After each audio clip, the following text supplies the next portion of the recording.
Yo, what's up guys, Johnny Clo here, welcome back to my channel, and for today's video is all about Siege. So ito nga pala yung War of Empyreum ng Ragnarok New World. So ang target namin is Razlik's castle. So ito yung kukunin namin yung sa gitna. So dito sa video, nag-abang lang muna kami sa labas. Nag-regroup kami sa labas ng Razlik Castle if ever na may lumaban or makiagaw sa amin.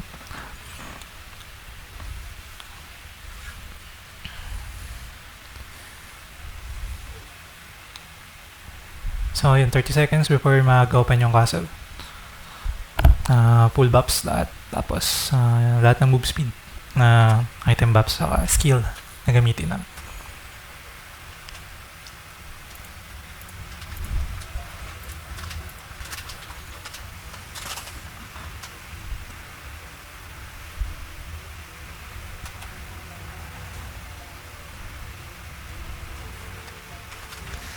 So since ito yung first na Siege War ng Ragnarok New World, so yun, nag-explore pa kami lahat kung ano yung gagawin kasi wala namang may alam kung ano yung talagang pwedeng gawin dito. So yun, nag-explore kami lahat.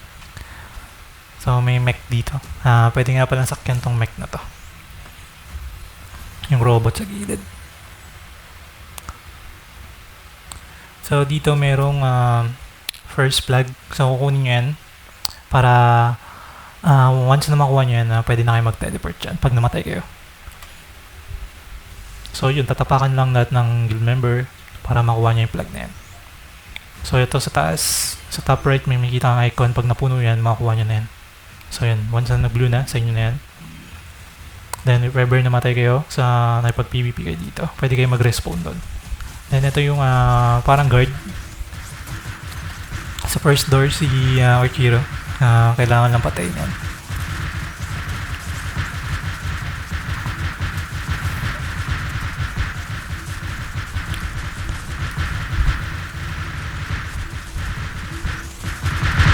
So napansin nyo may mga canyon sa taas sa mech, pwede nyong sakyan yan, pwede nyong gamitin.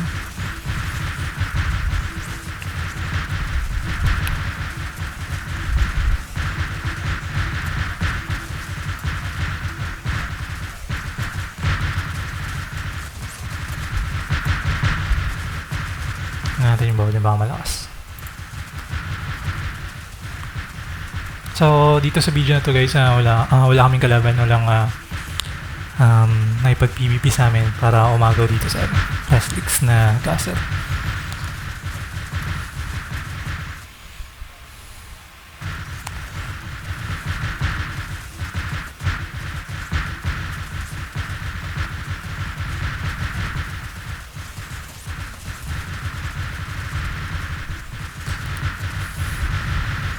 So yun, may mga ilan na pumasok rin ng kalaban. So meron na kaming nagde-dep dyan sa likod. Okay po, once na napatay nyo na yung hero, proceed na kayo dyan sa castle. Tapos may mga trap dyan, ilagan nyo lang yan.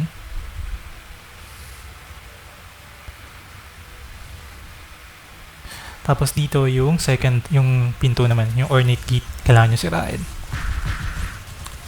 So formless, neutral, medium siya.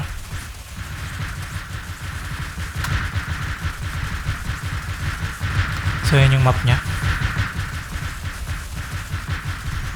So may mech rin dito sa gilid na pwedeng gamitin in case na magdadep kayo or attack kayo. So dito hindi ko pa ginagamit kasi hindi ko alam na pwede siya pang gamitin kasi nag-explore pa lang tayo. Ayan, tingin sa map. So may nakita ko 2 plug doon. Sinabi ko sa team.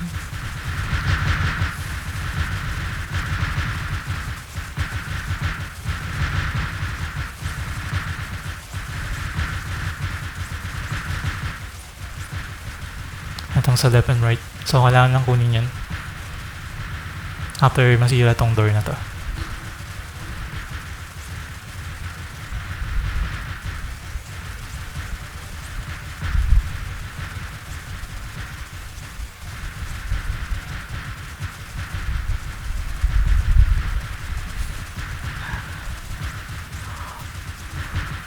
Kaunti na naman sira na yung pinto. Ayan, sinabi na rin na capture the flags. So, dito may kita nyo rin yung city report. Kung ilang player sa loob ng castle, nakikita nyo rin. Dito sa stats yan guys, kiklik nyo lang yan. So, yung iba sa left side. So, hindi nyo mabubuksan yung nasa center door hanggat di nyo nakaka-capture tong dalawang flag na sa left and right. So, hindi sila makapasok doon. Yan, okay, na-capture namin. Pwede na silang pumasok sa Emp room natin after nito. Emporium room.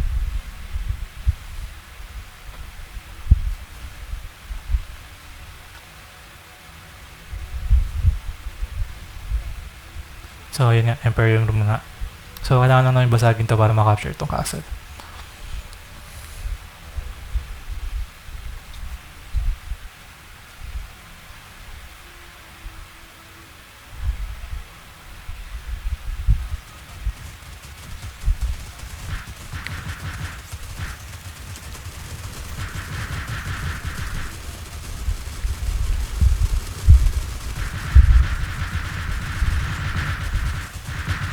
So, neutral mech and large. So, mech siya.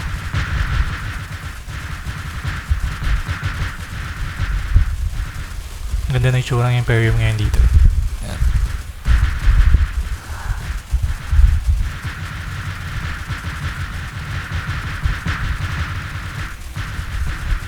Ayan, nagtatanong kami kung pwede ba tayong kumuha ng another castle. So, syempre, kailangan namin i-depth out after namin makuha.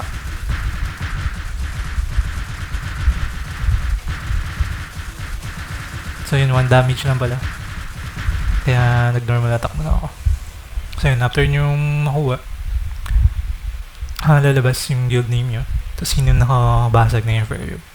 Tapos, yun, lalabas lahat ng kalaban siguro dyan. Tapos matitira lahat ng guild member ng nakakuha ng castle na yan. Same lang sa original Ragnarok. Diba lahat ng kalaban lalabas sa castle. Then matitira yung mga member lang ng guild na nakakuha ng castle. So yun, kumayos na kami para mag-depth.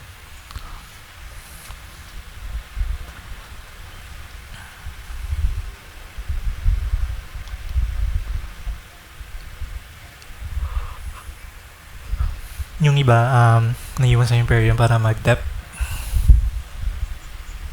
Tapos yung iba nandito sa pinto. Tapos yung iba, after this door, pumesto dun sa may orc hero. Yun, so napansin namin wala namang kalaban. So lumabas na kami. So ito sa gilid yung palabas. Hindi na kayo makalabas kasi dun sa pinto na yun eh.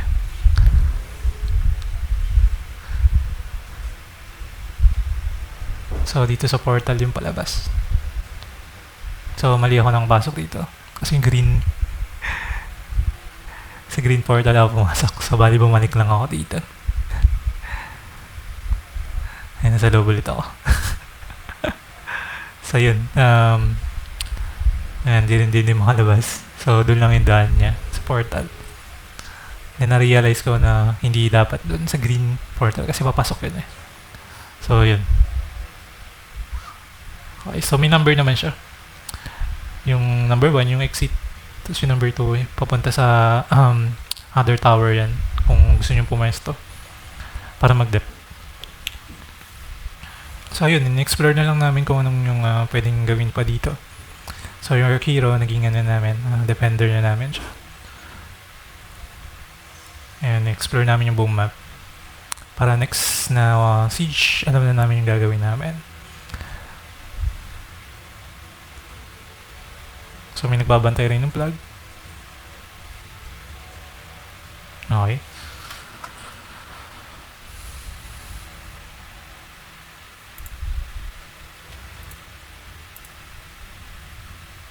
So yun, explore na lang namin kung ano pa yung pwedeng gawin dito. Yan, then yan, pwede ka sumakay dito sa cannon cart. Yan. Tapos trinay namin dito dalawin yung ibang castle.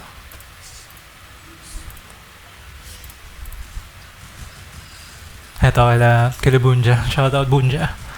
Sa Ilongers na hindi na kinukulit ni Boss Levi. Nagano lang, ang ulit lang. Gusto niya daw magka-picture kay Bunja.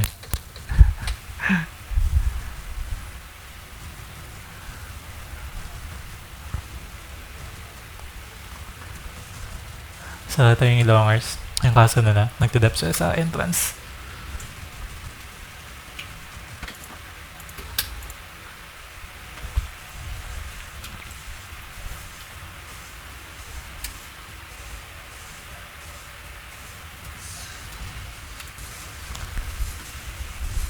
Wait lang kami, di naman namin natakin tong Ilongers eh.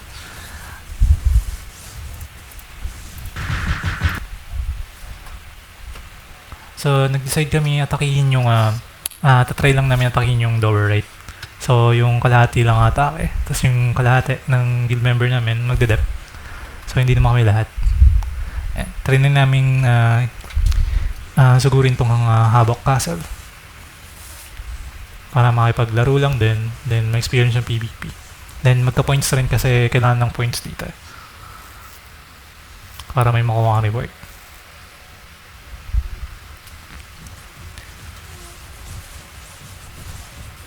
And to explore na rin kung makakuha pa kami ng isa pang castle, kung pwede siya.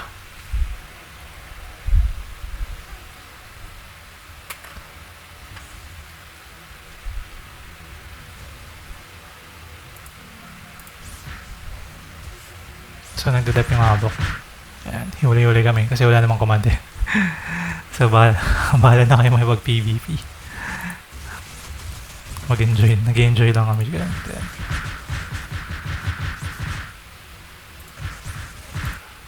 Trinay ko sakyan yung dito eh, yung mech. Nakaka-enjoy rin siya. Ayan. I think dito yan. Ito pala yung shortcut guys. Ito yung dinaanan ko. Kung gusto nyong duman dito sa main entrance, pwede kayong duman sa gilid. Sa left side, tas likod. Ayun yung shortcut niya. So dito, yun. So dito yung shortcut niya para hindi na kayo dumaan dyan sa main entrance.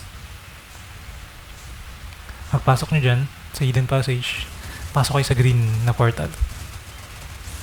May kalaban tayo dito sa green na portal para makapasok kayo dun sa launch.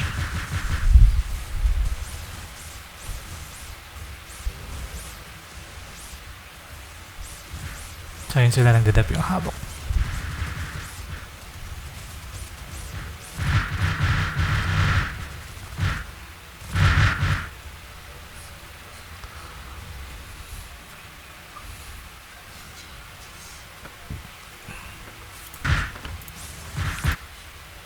Yan, ito pwede yung sakyan yung mech.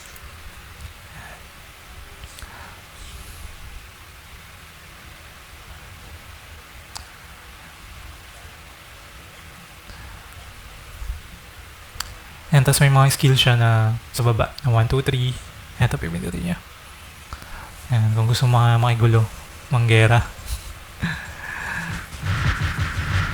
Malakas yung mech guys, yan. Mataas yung HP niya. You know?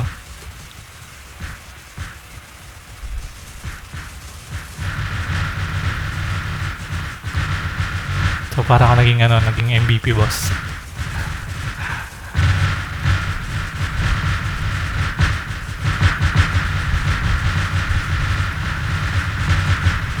Ayan. Diyan ka wala na naman na pwede pala mag-raid sa mech. Ayun, nasira na yung mech ko. Kaya namatay ako. So yun, na-capture namin yung plaza, kaya pwede ka mag-revive sa plaza. Launcher study, pag na-capture nyo yan.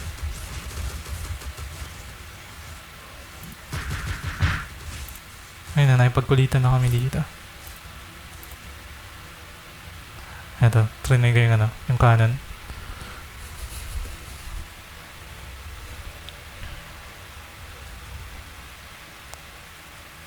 Kaso hindi abot eh.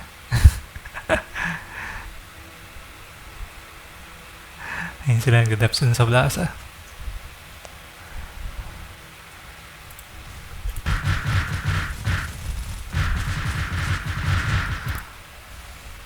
Alright, so yun lang guys. Bali, ayun lang yung explore namin sa uh, last night na Siege. So, ito yung bali War of Imperium ng Ragnarok The New World. So, enjoyable siya guys, and maraming bago na mechanics sa kanya. And mas maganda yung bakbakan dito kasi kailangan nyo mag-depth. Kailangan nyo bumasag na Imperium. So, yun lang guys, and thank you for watching, and bye-bye!